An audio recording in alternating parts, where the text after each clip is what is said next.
Al-Aqsa Martyrs Hospital in Deir al-Balah is one of the few remaining medical facilities serving about half of the Gaza Strip's nearly 2 million people.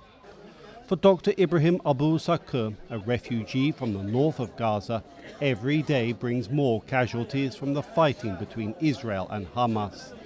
It's wartime. The wounded are expected to come at any moment. Anything is expected. Problems and challenges, especially in the operating room. We are always thinking of how we could manage the situation with the larger number of injuries that could come every single hour.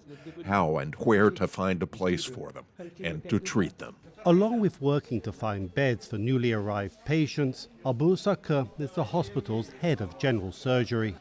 He starts his day visiting patients, among them Imam al-Rai. Her mother, Rida al-Rai, says her daughter lost her leg in an Israeli missile attack on their home and may need another surgery to save her other leg. Rida says a lack of medicine compounds her daughter's agony.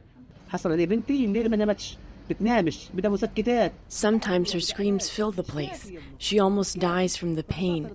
This happens to everyone else as well. Tonight my daughter didn't sleep. She needs painkillers, medicine, and treatment. There is not enough. Thank God, though, for this hospital, as it provides more services than it can handle. Dr. Abu Sakur spends much of his day in surgery, but he says he's always thinking about how to deal with shortages and searching for alternatives at a time when demands on the hospital are growing and resources are dwindling. Lack of medical equipment is overwhelming the capacity of the hospital. Most surgical tools are almost non-existent.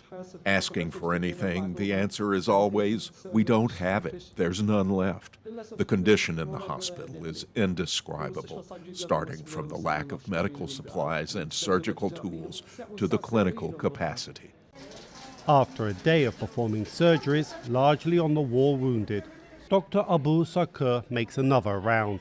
Thousands come each month, and Dr. Abu Sakur worries about how long he and the other staff can keep going. I don't know how the war started and how it will end, but the injuries are beyond our capacity. This is beyond the power of any human being, doctor, hospital, or anyone. I don't know how we endured the pain and fatigue, but we are still holding on.